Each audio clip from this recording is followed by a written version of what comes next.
Namaskar, friends, and welcome to the show. We have with us a very special guest today, Bipin Dev ji. Bipin Dev ji is joining us from Kathmandu, Nepal. He is a geopolitics expert, and as we all know that Nepal has just successfully conducted elections on March 5th, and a new government has come with an unprecedented mandate. So we are going to talk about initially about the verdict, and then of course apart from that the other geopolitical issues also. So Bipinji, thank you so much for taking time out from your busy schedule, and welcome. Thanks for having me, Anandji. So, Bipinji, my first question is that Nepal has delivered a very interesting electoral verdict. We had discussion about this prior to the elections also, and you had very well indicated what actually basically happened. So, how do you break down the election results in Nepal, and what kind of mandate do you believe the voters have given? Actually, in fact, democracy has a beauty of its own to deliver. And in Nepal, what you find that people have high sense of the political consciousness. All the political pundits, most of the political pundits have failed in their predictions. Even media, to larger extent, has failed to forecast what would be the possible result. But people of Nepal were in search of a change for bright and promising future of Nepal. They wanted to be a young, energetic, educated, cultivated, and cultured politician to rule the country. They wanted to wipe out corrupt, crafty, and cynical politicians who used to enjoy the power in their musical chair. Therefore, the under the leadership of Barendra Shah, there was landslide victory, almost to the point of just like two-third majority, to the point of.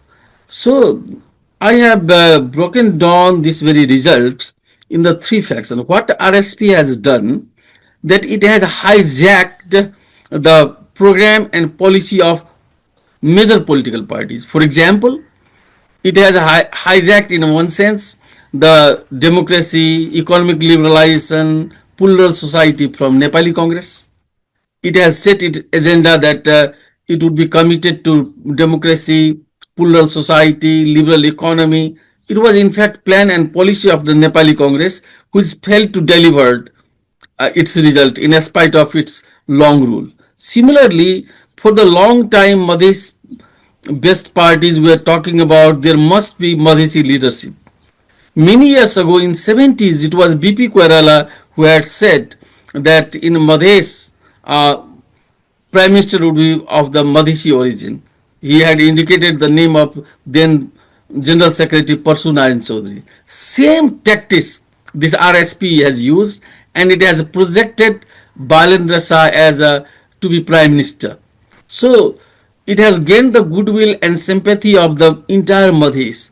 So RSP technique was that it has bridged the gap between hills, and the Tarai, from upper caste to lower caste. It means the way it has projected its election style.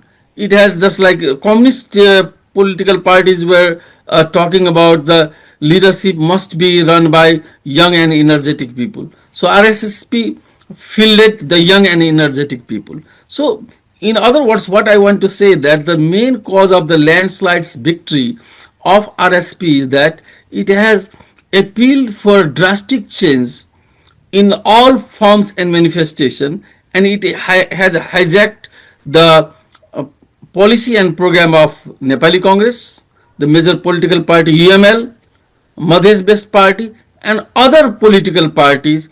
And just like people were Nepal were expecting change. It was in 70s in your country, just like in JP movement, the total revolution, Sampurna Kranti. So in the same vein, just like all the forces have gathered together, and just like people of Nepal were fed up with the change of monsoon, with the change of the climate, government used to change in Nepal. they were people are in search of a stable, a strong government. So I think that various factors have played important role for this landslide victory of Rashtriya Swatantra Party under the leadership of Balendra Shah and Ravi Lamishane. And on another point I like to say is that Balendra Shah has built up certain degree of credibility and integrity as a mayor of the Kathmandu municipalities. So people were in search of a doer, people who can, a leader who can do the delivery. Though he is a rapper and being a rapper, he has just like he has gained the great political height in the country. He is a doer. He wants to translate the words into action. People were in search of those leaders who can do the delivery.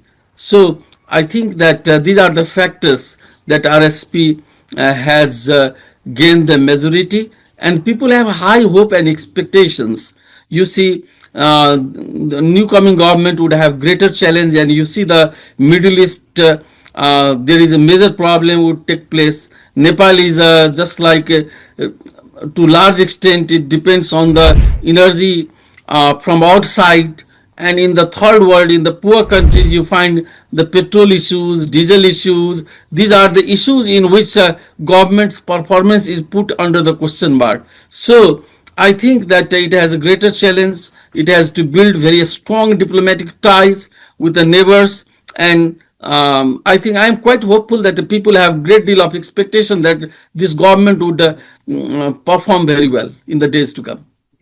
Bipinji, you have talked about having good relationship with the neighbors. So we'll come to India later, but let's first talk about China.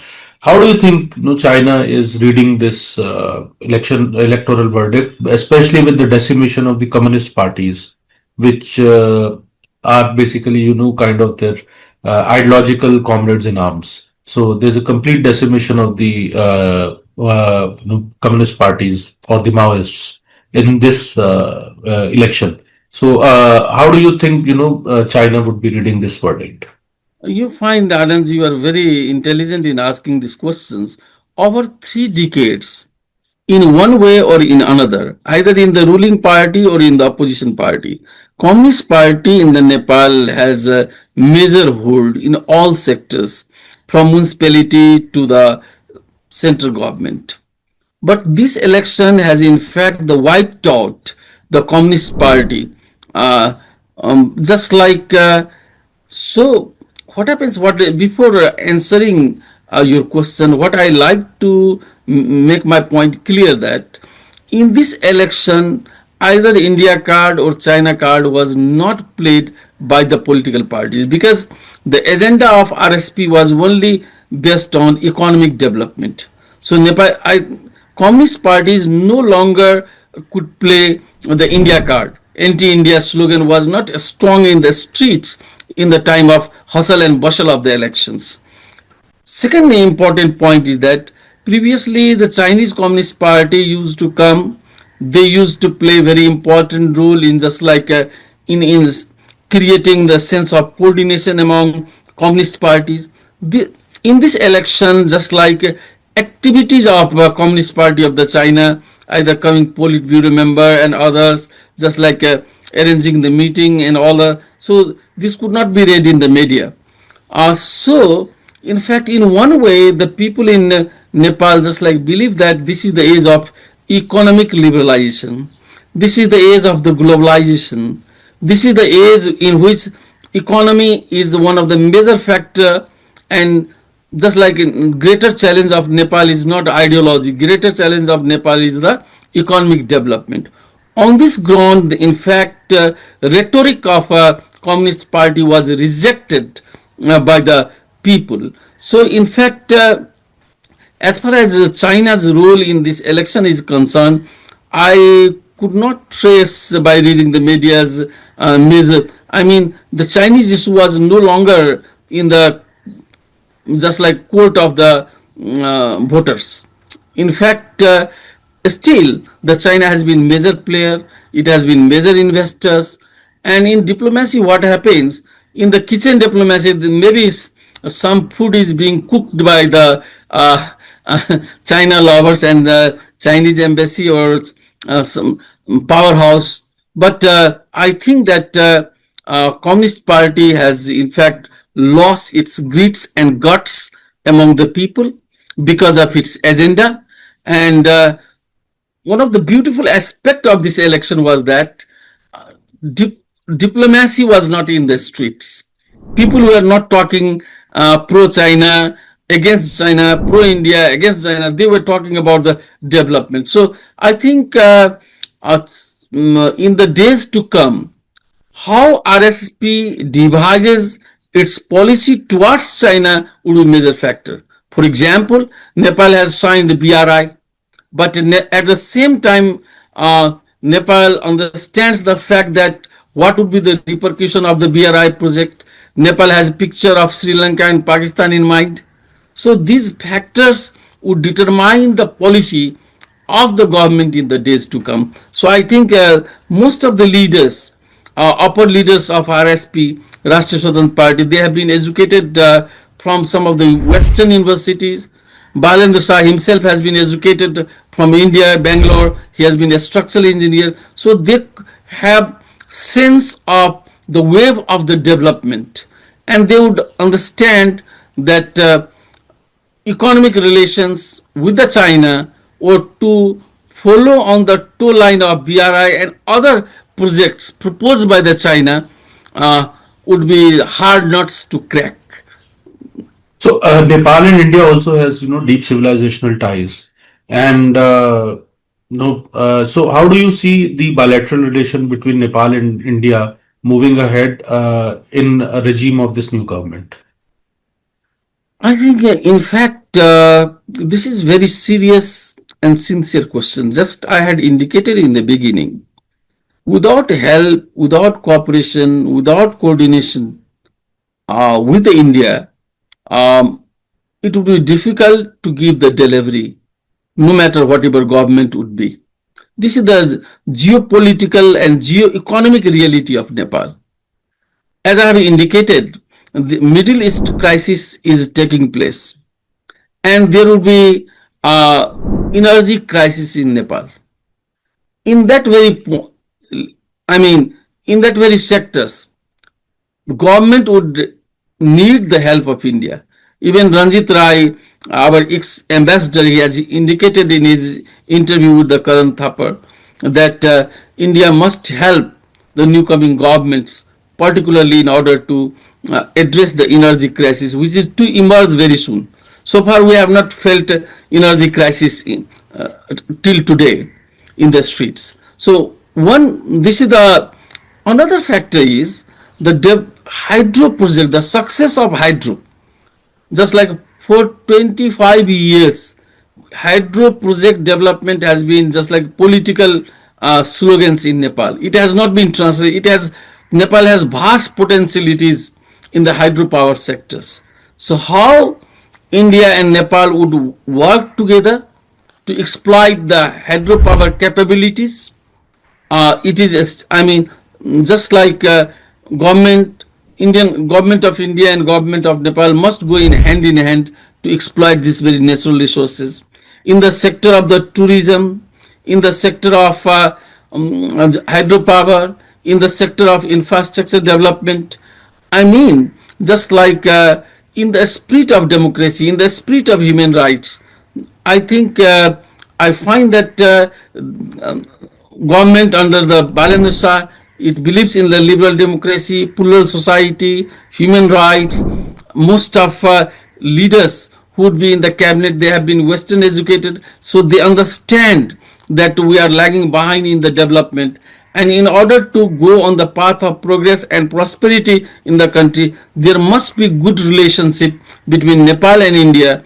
And the reality in the South Asia is that whichever country wants to grow economically, it has to be tied up with the economy of India. This is the geopolitical reality. It is not rhetoric.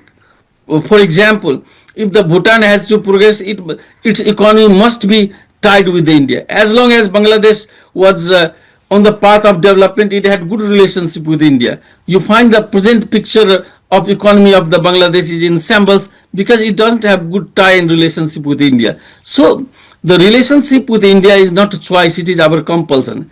At the same time, India has also compulsion.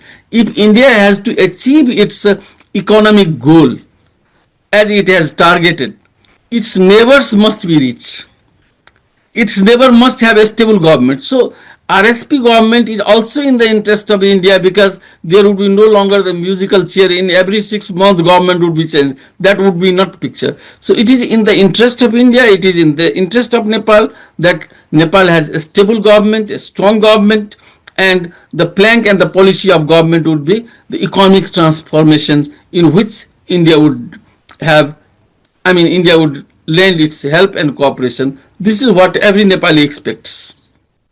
Bipinji, we have talked about the Hindu identity of uh, in Nepal earlier also. So now post this election scenario, as we know, Nepal was once the world's only actually basically Hindu kingdom. So now, and we have seen very vociferous protests on the streets of Nepal when Hindus were being targeted in Bangladesh. So, but post how in context of this electoral verdict, so how do you read this issue of the Hindu civilizational identity in Nepal? So, are there conversations basically around that? And does it hold a significant, what you call, is it significant politically? I think Hinduism has been the part of the life of Nepal. Just like first rally that Balan Shah has addressed in the election, it was from the soil of Janakpur. And Janakpur, as you know, it has the land of Ma Janki, isn't it?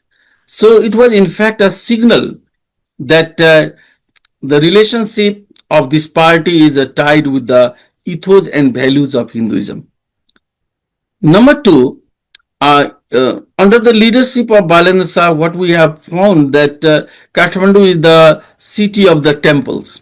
So he has played very important role, especially in renovating, revamping, restructuring many temples here. So his commitment to the temples and his commitment of the tourism is very strong. And in Nepal, it is I mean, just like Hinduism is also source of attracting large number of the tourists, particularly Indian tourists. So what we have noticed that just like RSP, RSP, this political party, like Nepali Congress, and like even the Communist Party of Nepal, many Communist Party of the Nepal, they are very honest to the values of Hinduism. Nepali Congress has also a commitment to Hinduism, no matter they chant the slogan of the secularism, but no political party can deviate the major, just like ethos and values of Hinduism, because Hinduism is the part of the life of the Nepal. Therefore, I think that in the days to come, the Hindu value is being, people have large number of consciousness that this is the time to maintain our identity, our integrity, our values. We have treasure of the civilizations. So just like in Nepal, what happened, there is a great deal of consciousness that our values, our norms, our religions, these are to be saved, and political parties, in fact, understand this very sentiment of the people. So I think that they would not compromise in terms of the values. Though Hinduism has not been so far, no political party has made Hinduism as a major political agenda. Some of the parties they were talking about, but there is understanding among all the political parties on the Hinduism. No matter they have some charges that some NGOs and others, Western NGOs, they have just like manipulating the things. But still, I think that I'm hopeful that this political party, RSP, it would be honest on this very agenda. So my last question, Bipinji, is that about Nepal's foreign policy. So you have indicated, we've talked a little bit about Middle East, but I want to go a little more detail. I want to go into it with a little more detailing that now with the Middle East crisis happening. So, what is Nepal's, foreign policy outlook in terms of, this crisis, and overall, do you also see any major shift in the foreign policy of this new government? I think we have a major stake in the Middle East. Like 1 crore Indians are living in the Middle East. Similarly, I guess at least the 2 million, 20 lakhs people are living, Nepalese are living in the Middle East. Middle East is a main sources of remittance to the Nepalese. Yeah, it has been linked with our bread and butter. At the same time, we totally depend in matter of energy on the Middle East. I mean, many we have the transits, especially in the Middle East. So this very crisis has been major challenge to us. As far as my reading is concerned, uh, Middle East has been divided horizontally and vertically. As long as Iran handles, manipulates, or engineers Houthi, Hezbollah, Hamas, there would be no peace, there would be no tranquility in the Middle East. So, terrorism, no matter whatever its cover might be, it must be eliminated in the interest of humanity. Therefore, the major in the Middle East, what happens is that the terrorism is many challenge. Even in the sometimes in the name of Shia and Sunni, we have noticed the crisis, and you find sometimes mm, a smuggling takes place under at the just like under the power of these very terrorists. So all these anti-social activities take place because of these very terrorists. So my reading is that present government, the government which is to come, new government, uh, it would take on the side of democracy. It would take the just like a stand as other democratic countries have taken their stands. And in this regard, I think the government of India has very clear-cut policy. On the one hand, it has maintained its good and friendly relationship with Iran in terms of its 5,000 long civilizational interest. At the same time, it has also maintained its relationship with Israel. Israel has been as a defense partner. Jews have good relationship with Hindus over the centuries, over the period of time. So similarly, in the just like India has a coordinated line, India has a very balanced approach with regard to Iran, with regard to Israel, with regard to America. In the similar line, this is the just like it should not take the this side or that side. This government, I'm just like the way I have been watching and reading the few statements of the leaders. uh, Nepal would also take the similar line. It has in the Middle East we have greater interest, and in terms of culture we are also tied. So I think that we pray, being as a Hindu, that Vasudevam Kutumbakam, we all are, we all belong to same the family. Sooner the peace comes, better we would have our life. So let us pray that war should end, because from every family we think we have the members in the Middle East over here. There, I mean, the impact of the globalization is that when the problem takes place in one corner of the world, it would have its immediate impact on the other parts of the world.